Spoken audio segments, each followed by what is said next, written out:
Imagine looking out your window on a quiet night, only to see shadows moving where there shouldn't be any. You blink, heart pounding, convinced your eyes are playing tricks, until you hear the creak of a floorboard behind you. They are closer than you think. In this collection of the world's most bone-chilling unsolved mysteries, you'll come face to face with the dark unknown, where reality blurs, fear takes over, and the things lurking in the shadows are all too real. Are you ready to confront the horrors hiding in plain sight? Chapter 1: The Dyatlov Pass Incident. Imagine the icy grip of winter in the Russian wilderness. Snow covers everything in a thick, suffocating blanket, and the only sound is the howling wind tearing through the desolate peaks of the Ural Mountains. It's 1959, and a group of 9 experienced hikers set out on what was supposed to be the adventure of a lifetime. They were young, vibrant, and full of life. But by the end of their journey, the frozen mountains would become their final resting place, a place now shrouded in mystery and fear, known as the Dyatlov Pass.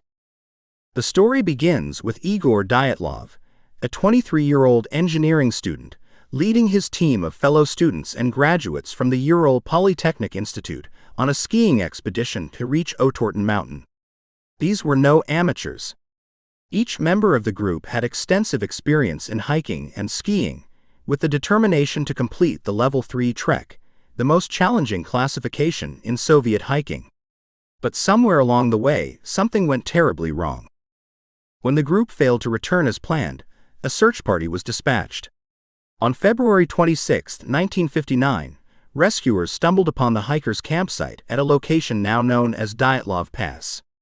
What they found was nothing short of terrifying. The first thing that struck them was the state of the tent. It was half buried in snow, eerily silent and empty. The fabric was ripped open, not by a wild animal or an external force, but from the inside, as if someone had clawed their way out in a desperate attempt to escape. A line of footprints, preserved in the snow as if frozen in time, led away from the tent and into the darkness of the woods.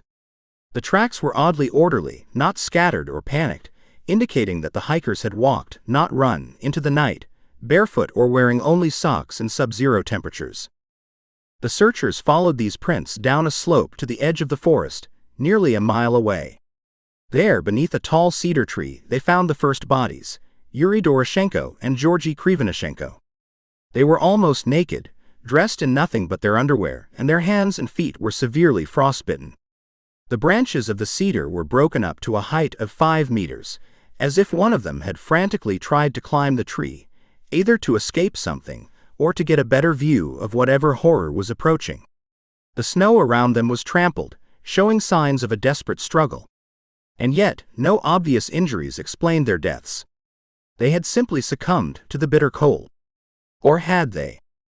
As the snow thawed, more bodies were uncovered. 3 more hikers, including Dyatlov himself, were found lying in a line, as if they had been trying to return to the tent. They were better dressed than the first 2 victims, but still lacked proper winter clothing. Something, or someone, had driven them out of their shelter into the deadly night, leaving them exposed and vulnerable to the elements. But it was the discovery of the remaining 4 hikers that truly baffled investigators. 2 months later, under several feet of snow, the last 4 bodies were found in a ravine further into the woods. They were dressed in pieces of clothing taken from their fallen comrades, suggesting they had survived longer than the others. But the injuries they suffered were horrific. Lyudmila Dubinina's ribs were crushed, her eyes were missing, and her tongue had been ripped out.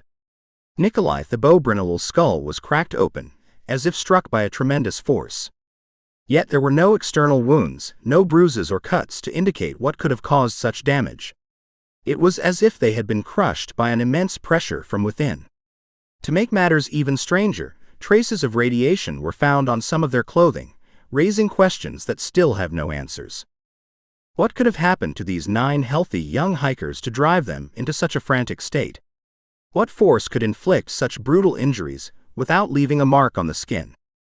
The official Soviet investigation concluded that the hikers died due to a compelling natural force, but that phrase only deepened the mystery.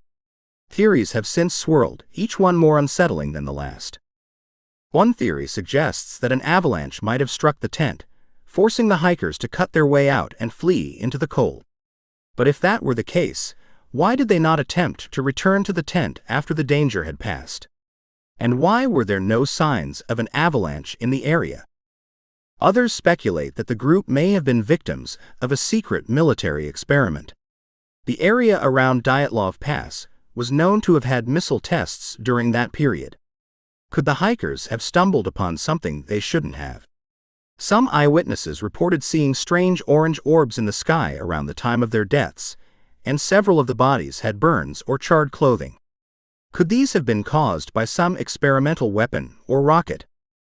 And then there are the more supernatural explanations, something far more sinister. Some believe the hikers encountered a yeti, a creature of local legend, whose presence might explain the desperate attempt to flee. Others whisper of the Gelatinous, the mountain of the dead as it's known in the Mansi language, being cursed or haunted. Did the hikers unknowingly awaken something ancient and malevolent? Despite countless investigations, documentaries, and books, no single theory explains all the strange details of the case. Why did they leave their tent in a state of panic? What caused the severe internal injuries without external trauma? What about the radiation?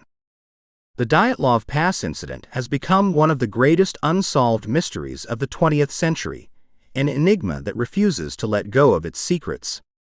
Today, the pass is a place of pilgrimage for those seeking answers, but all they find is the same unsettling silence that greeted the searchers in 1959. Maybe some things are better left unanswered. Maybe some mysteries should remain buried beneath the snow, where the wind can howl through the trees, whispering the stories of 9 souls lost to the shadows of reality. Chapter 2. The Vanishing of Flight MH370. Imagine boarding a plane bound for your destination, knowing that in just a few hours you'll be with your loved ones again, enjoying a meal, sharing stories, or simply unwinding at home. For the 239 passengers and crew members of Malaysia Airlines Flight MH370, that destination remained a dream forever out of reach. On March 8, 2014, the Boeing 777 took off from Kuala Lumpur, Malaysia, destined for Beijing, China. But somewhere over the South China Sea, it disappeared without a trace. No distress calls, no emergency signals, just silence. When the world awoke to the news, it was as if the plane had vanished into thin air. As hours turned into days, and days turned into weeks, it became evident that MH370 wasn't just missing, it had slipped into the annals of aviation's most baffling mysteries. What could make a 63-meter-long jetliner with advanced tracking technology and experienced pilots disappear so completely? What truly happened that fateful night? As details of the plane's disappearance began to surface, the story only grew darker and more perplexing. Initially, everything seemed routine.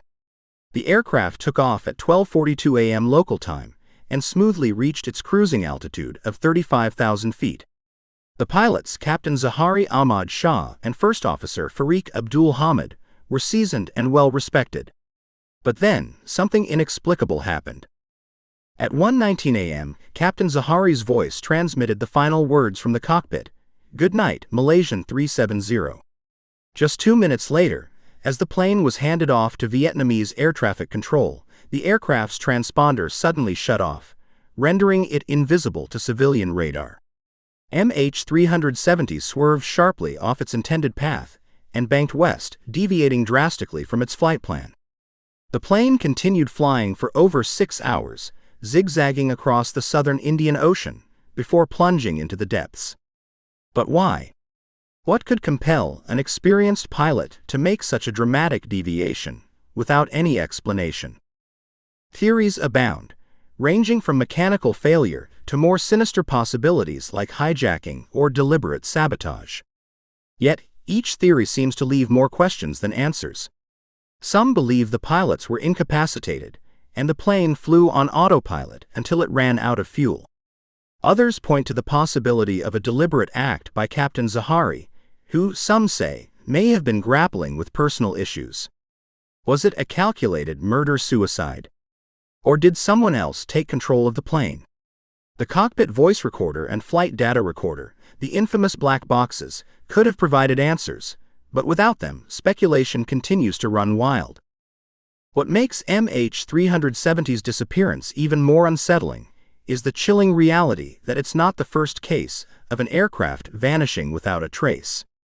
Take Amelia Earhart, for instance. In 1937, the pioneering aviator set off to circumnavigate the globe, but somewhere over the Pacific, her plane disappeared. Despite extensive searches, neither Earhart nor her aircraft were ever found. To this day, theories about her fate range from crashing at sea to being captured by the Japanese.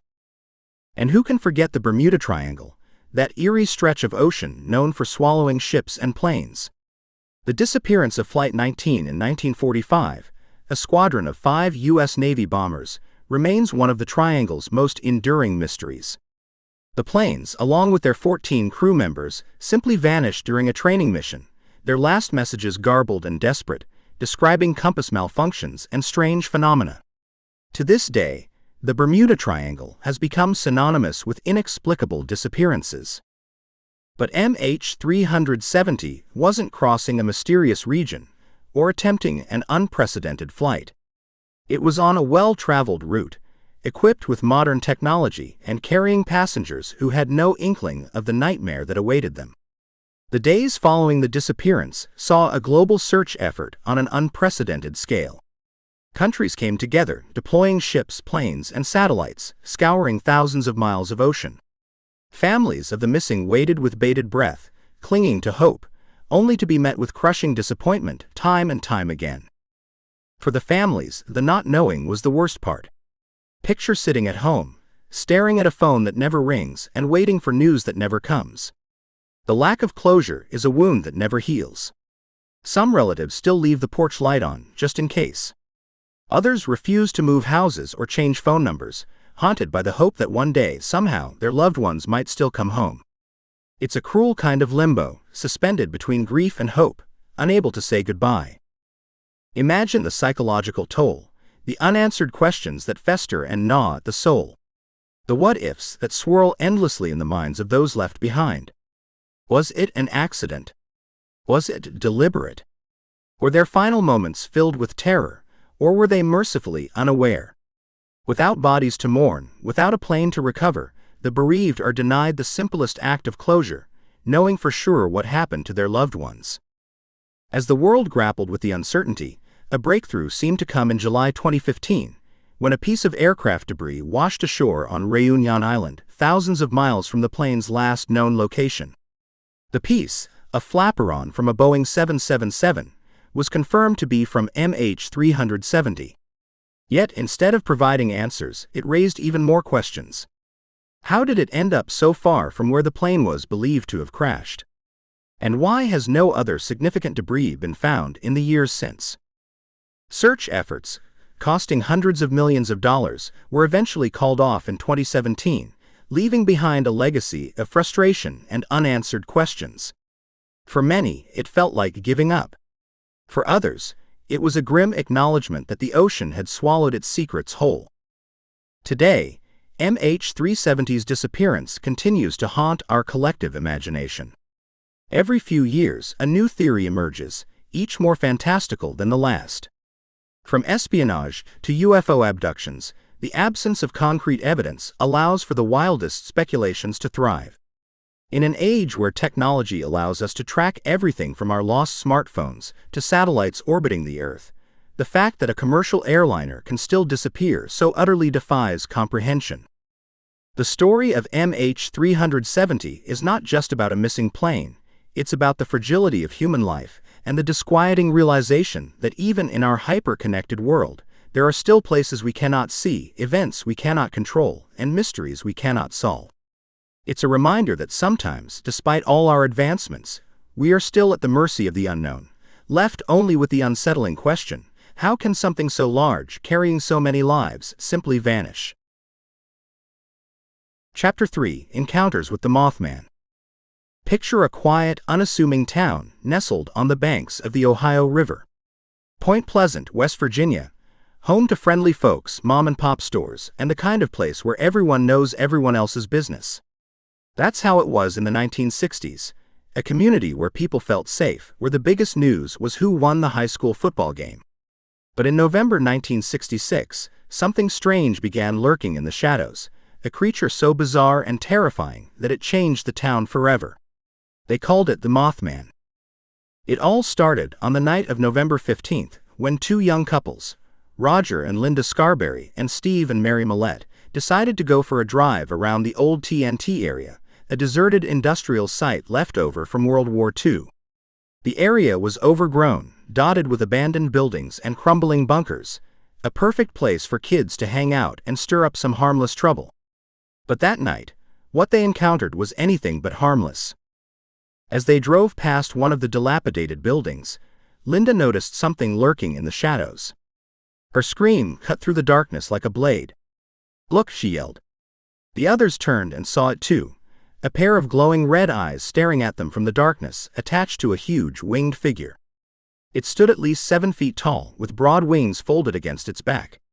And those eyes, they weren't just glowing, they seemed to burn with an unholy fire, as if staring straight into the depths of their souls. Panicking, Roger floored the gas pedal and they sped down the winding roads at nearly 100 miles per hour. But to their horror, the creature didn't fall behind. Instead, it rose into the air and glided above the car, its wings making no sound at all. As it pursued them, Linda described hearing a high-pitched squeaking noise like a giant mouse. Eventually, they managed to escape, pulling into town and skidding to a stop in front of the local courthouse, breathless and shaking. It didn't take long for word to spread. The sheriff's deputies searched the TNT area, but found no sign of the creature. Still, something had clearly scared those kids out of their wits, and in a town like Point Pleasant, news like that travels fast. The Mothman, because that's what they started calling it, became the talk of the town. More sightings followed over the next few days. A volunteer firefighter claimed to see a large bird with red eyes near the same area. Another resident reported seeing it perched on his neighbor's roof, its eyes glowing in the darkness. Within a week, the Mothman had turned Point Pleasant upside down. But who or what was this creature? Some described it as a giant owl or an oversized bird. Others swore it had a humanoid shape. And those eyes, everyone agreed on the eyes. Burning red, piercing and unforgettable. Theories began swirling as more sightings poured in. Some people thought it was a mutated bird, or an undiscovered species. Others whispered that it was an omen, a harbinger of doom. And then came the Silver Bridge collapse. It was December 15, 1967, exactly 1 year after the first Mothman sighting, when the tragedy struck. The Silver Bridge, which connected Point Pleasant to Gallipolis, Ohio, was bustling with holiday traffic. Suddenly, in the middle of rush hour, the bridge shuddered and groaned. Eyewitnesses reported a loud cracking sound, like thunder, before the entire structure crumbled. Within seconds, the bridge plunged into the icy waters of the Ohio River, taking dozens of cars and 46 lives with it. The town was plunged into mourning. Families grieved. The community banded together to support one another, but there was no making sense of the catastrophe. The official explanation was structural failure. A single faulty eyebar had given way, causing the entire bridge to collapse like a house of cards. But the timing was uncanny, and for the people of Point Pleasant, the connection between the Mothman sightings and the bridge collapse was impossible to ignore. The creature had been seen numerous times around the bridge in the weeks leading up to the disaster, perched on top of the structure or flying nearby. Some people even claimed to have seen it on the day of the collapse, moments before the bridge gave way. Was the Mothman trying to warn them of impending doom? Or was it somehow responsible for the tragedy? The Mothman lore only deepened when John Keel, a journalist and paranormal investigator, arrived in Point Pleasant to document the phenomenon. His book, The Mothman Prophecies, connected the sightings to UFOs, strange phone calls, and encounters with men in black, shadowy figures who seemed intent on silencing witnesses. Keel's book painted the Mothman not as a simple cryptid, but as a being linked to a series of eerie, unexplainable events, hinting at something far darker and more sinister than anyone could imagine. But not everyone bought into the supernatural theories. Skeptics argue that the Mothman sightings were simply the result of mass hysteria, fueled by fear and rumor. Some researchers suggest that the creature might have been a sandhill crane, a large bird with red markings around its eyes, which could appear monstrous in the right lighting conditions. Others think it was simply an owl, its eyes reflecting car headlights in a way that made it seem otherworldly. Yet those who saw the Mothman swear it was no bird. They talk about an overwhelming sense of dread, a fear that gripped them to the core. Many witnesses also reported strange dreams and premonitions before the Silver Bridge collapse, visions of people drowning, of twisted metal, of their own deaths. Was the Mothman planting these images in their minds, or was it their subconscious warning them of the looming disaster? Even after the bridge tragedy, the Mothman sightings continued, albeit less frequently. Then, as suddenly as it appeared, the creature vanished. But its legacy endures. Point Pleasant has embraced its dark history, holding an annual Mothman festival that draws tourists and enthusiasts from all over the world. There's even a towering statue of the creature in the center of town, its wings spread wide, eyes glowing red as if daring you to look away. What is the Mothman? A demon? A guardian? A figment of the collective imagination? The answer remains as elusive as the creature itself. Some believe it still lurks in the abandoned TNT area, waiting for the right moment to emerge once more. Others say it's moved on, visiting other places on the brink of catastrophe, its eerie gaze fixed on the next unsuspecting town. Whether it's an omen or a harbinger, a warning or a curse, one thing is certain: the Mothman left an indelible mark on Point Pleasant. And even now, more than 50 years later, if you find yourself driving down a lonely road near the old TNT plant, you might just catch a glimpse of those red eyes staring back at you from the darkness. Chapter 4: The Enfield Poltergeist. If the walls of 284 Green Street in Enfield, London, could talk, what terrifying tales would they tell? This ordinary council house, in an otherwise unremarkable neighborhood, became the epicenter of one of the most famous and controversial poltergeist cases in history. From 1977 to 1979, the Hodgson family, single mother Peggy and her 4 children, endured 2 years of terror that left them scarred, frightened, and changed forever. To this day, what happened in that small, unassuming house continues to fuel debates between believers and skeptics alike. Was it a genuine haunting, or the product of attention-seeking children and media sensationalism? It all began on a quiet night in August 1977. Peggy Hodgson, exhausted from a day of looking after her children, was startled awake by the sound of her daughters' voices, Janet, 11, and Margaret, 13, calling out from their bedroom. "Mom! The beds are shaking." Peggy rushed in, annoyed but concerned. The girls were pale, eyes wide with fear. They pointed to the corner of the room where a large chest of drawers seemed to be moving on its own, scraping against the floorboards. Peggy tried to push it back, but it resisted, as if some unseen force was holding it in place. And that was just the beginning. Over the next few days, the disturbances escalated. Furniture moved by itself, knocking sounds echoed through the walls, and the children's toys were hurled across the room by invisible hands. Peggy, desperate and terrified, sought help from the police. One officer who responded to her call would later swear that she witnessed a chair slide across the floor by itself, an event she couldn't explain. But what could the authorities do? It wasn't a crime, and no one could arrest a ghost. The Hodgsons were left to fend for themselves in a house that seemed to come alive with malevolent energy every night. Word spread quickly, and soon journalists and paranormal investigators descended upon 284 Green Street, eager to uncover the truth. Among them were Maurice Grosse and Guy Leon Playfair, 2 members of the Society for Psychical Research. They became fixtures in the house, setting up recording devices, cameras, and notebooks, hoping to document the strange phenomena firsthand. It didn't take long before they had more evidence than they could have ever imagined. Janet, the younger daughter, seemed to be the primary focus of the poltergeist's attention. Grosse and Playfair recorded numerous instances where Janet was seemingly lifted out of her bed and thrown across the room by an unseen force. They heard knocks and bangs that seemed to respond to questions, 1 knock for yes, 2 knocks for no, as if the entity was communicating with them. But it was Janet's voice that truly sent chills down their spines. At times, she would speak in a deep, gravelly voice that sounded nothing like an 11-year-old girl. "I'm Bill Wilkins," the voice croaked one evening. "I lived here before. I died in that chair downstairs." The investigators were stunned. When they played the recording back, the voice sounded guttural, almost demonic. It spoke of details that Janet couldn't have possibly known, details about the previous occupant of the house. A man named Bill Wilkins had indeed died in that very house, alone and suffering from a brain hemorrhage. His son later confirmed the details as true. But how could Janet know this? Was it really Bill speaking through her? Or was this an elaborate hoax? The poltergeist's activity grew more violent as time went on. Janet would be thrown from her bed, sometimes in front of multiple witnesses. Gross and Playfair reported seeing her levitate and even disappear from one room, only to reappear in another.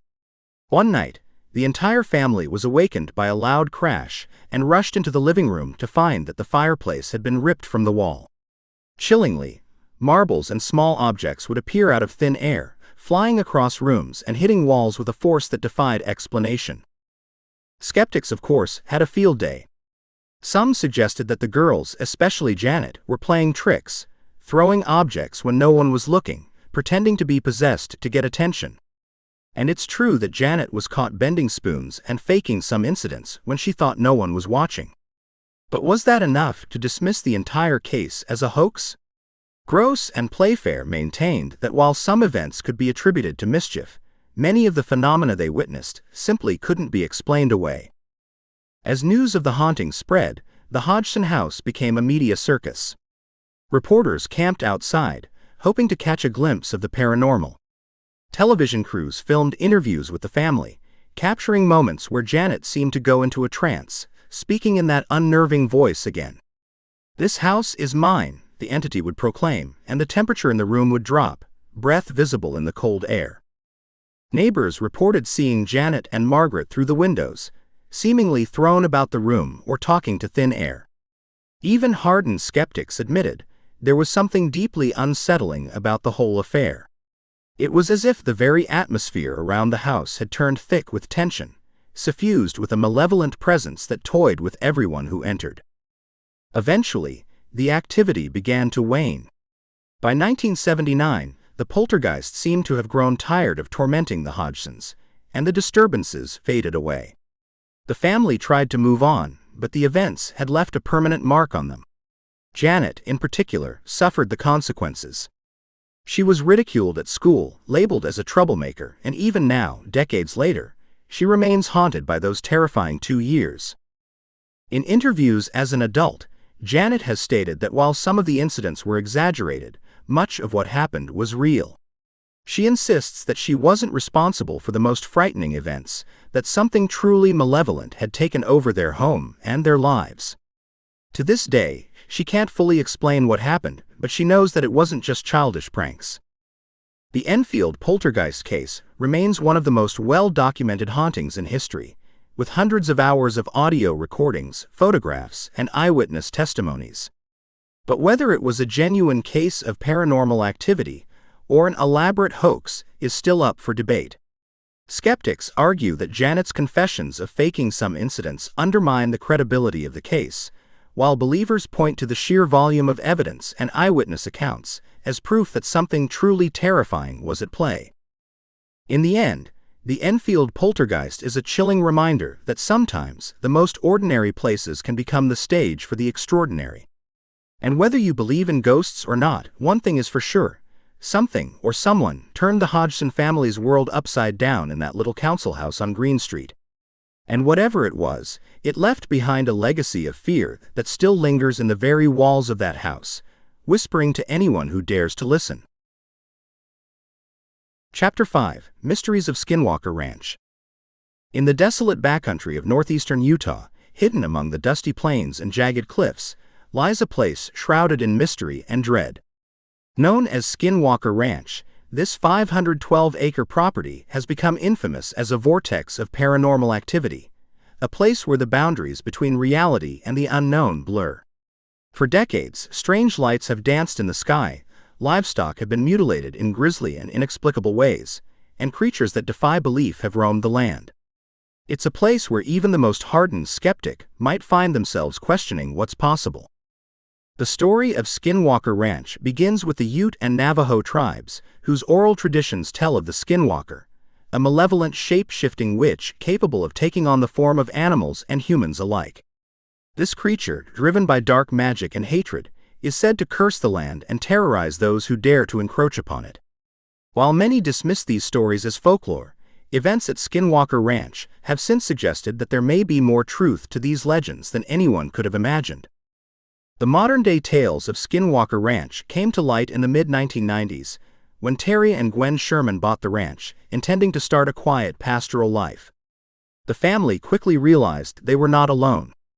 On the very first day, they noticed strange, large hoofprints in the dirt, much bigger than those of any cattle. But the real shock came just days later. One evening, as the sun was setting, the Shermans spotted a massive wolf-like creature trotting across the field.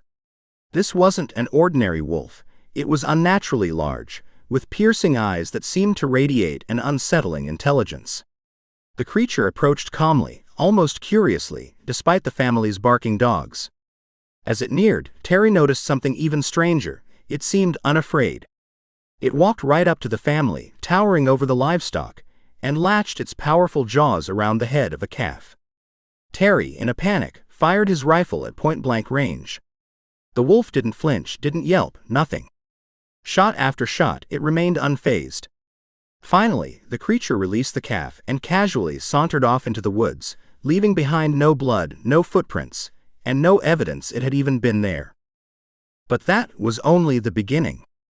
Night after night, the Shermans witnessed glowing orbs zigzagging through the sky, pulsating in a rhythm that seemed almost sentient. They described seeing beams of light shoot down from the heavens, illuminating the pastures below. Sometimes these lights would hover just above the ground, and objects, rocks, tools, even entire cow troughs, would be lifted into the air, only to drop suddenly and silently back to earth. As if these strange lights weren't enough, the family began to find their cattle dead and mutilated. The cuts were impossibly precise, as if made by a surgeon's hand. Eyes, tongues, and internal organs were removed with clinical precision, but there was never any blood, either in the animals or on the ground around them. It was as if the bodies had been drained and dissected elsewhere, then returned as a cruel display. Terry started to find his herd dwindling at an alarming rate, losing a dozen head of cattle in just 2 years. Each death left behind more questions and a deeper sense of unease. Desperate for answers, the Shermans reached out for help. Their pleas caught the attention of Robert Bigelow, a billionaire with a keen interest in the paranormal. Bigelow bought the property in 1996 and established the National Institute for Discovery Science, NIDS, to study the strange phenomena at Skinwalker Ranch. His team of scientists, physicists, and former military personnel moved in, setting up high-tech monitoring equipment and preparing for a long-term investigation. The NIDS team was soon confronted with the bizarre reality that had plagued the Shermans. They reported seeing strange creatures, much like the ones described in Native American lore. At night, they heard disembodied voices speaking in unfamiliar languages. And most disturbingly, they witnessed what they could only describe as portals opening up in the sky. One researcher claimed to have seen a glowing, oval-shaped portal appear in midair. As he watched, a creature, large, dark, and humanoid, crawled out of the portal, dropped to the ground, and slinked off into the darkness. The portal then vanished as suddenly as it had appeared. The team tried to capture these phenomena on film, but cameras and electronic devices often malfunctioned in the presence of the lights and entities, as if some unseen force was interfering with their equipment. Despite years of research, Bigelow's team couldn't come up with concrete explanations for the bizarre occurrences at the ranch. Skeptics accused the investigators of confirmation bias and overzealousness, while believers saw the ranch as a rare window into the unknown. But the data collected, thousands of hours of video footage, audio recordings of strange voices and frequencies, and first-hand testimonies, suggested that something truly unexplainable was happening at Skinwalker Ranch. In 2016, Bigelow sold the ranch to another private owner who established a new scientific investigation team further shrouding the property in secrecy.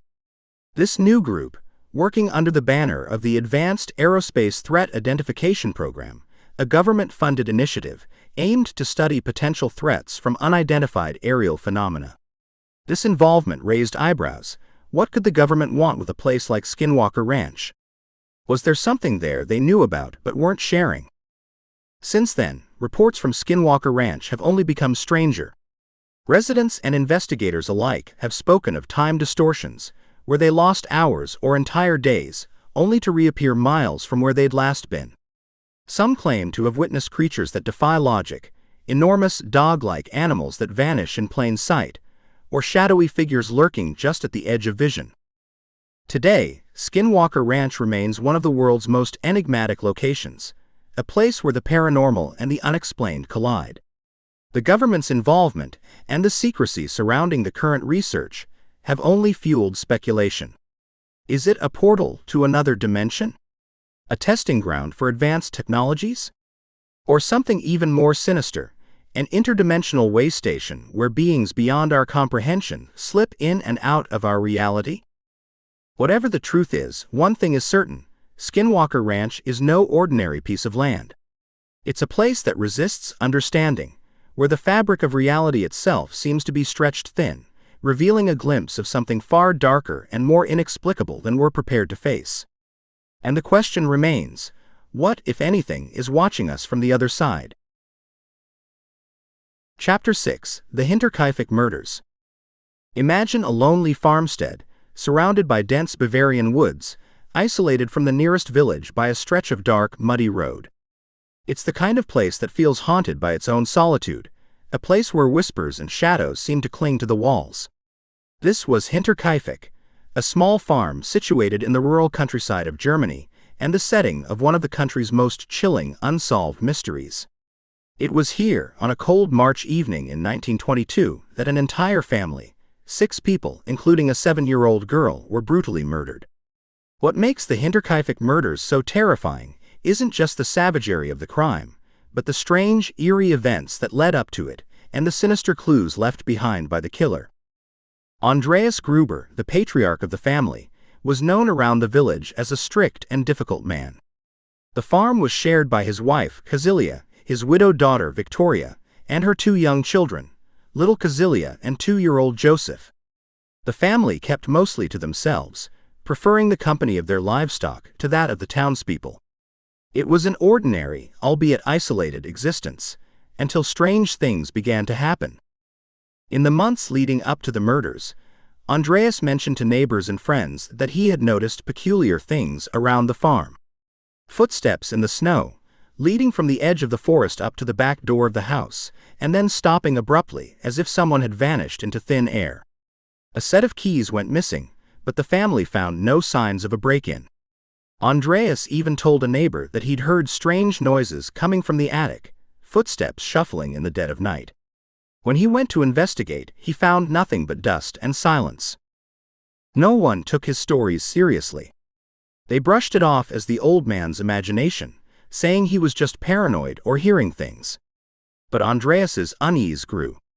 One day, he found a newspaper in the kitchen, a paper that no one in the household had purchased. It was an edition from Munich, nearly 70 kilometers away. No one had a clue how it had ended up there. And then, there was the snow-covered lock on the tool shed that appeared to have been tampered with.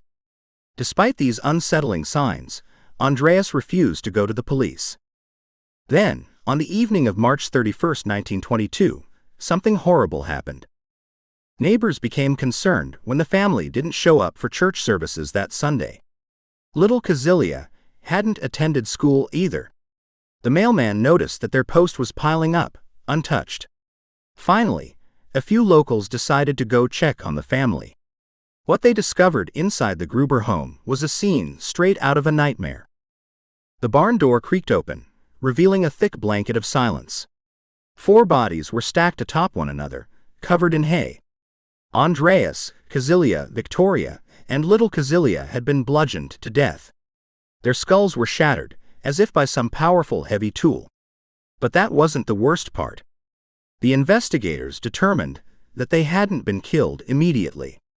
Little Kazilia had clumps of her own hair clutched in her fists, hair that she had torn out in agony and terror as she lay dying next to her murdered family members. Inside the farmhouse they found two more victims, the maid, Maria Baumgartner, and baby Joseph.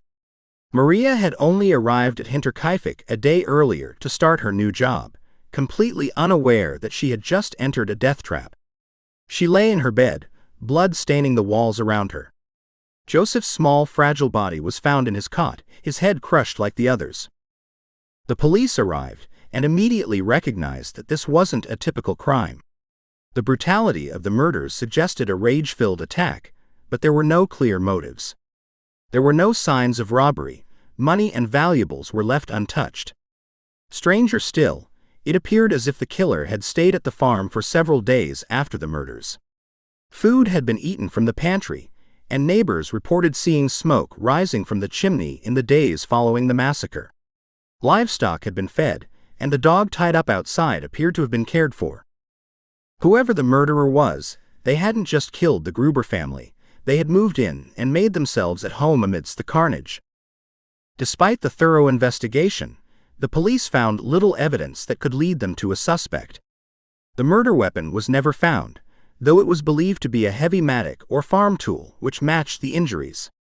The family's acquaintances were questioned, but no one knew who could have harbored such hatred. Andreas wasn't exactly well liked, and there were rumors of incestuous relationships between him and Victoria, who had a troubled history herself. But nothing concrete ever surfaced. The investigation did turn up a few tantalizing leads. Victoria was known to have received large sums of money from a mysterious source. Could it have been hush money? There were also whispers that Joseph wasn't the child of Victoria's late husband, but rather the result of an incestuous affair with Andreas, or even the illegitimate child of a local man, Lorenz Schlittenbauer, who had been romantically involved with Victoria. Schlittenbauer's behavior after the murders was suspicious, to say the least. He was one of the first to enter the house, and claimed to have seen the bodies even before they were officially discovered.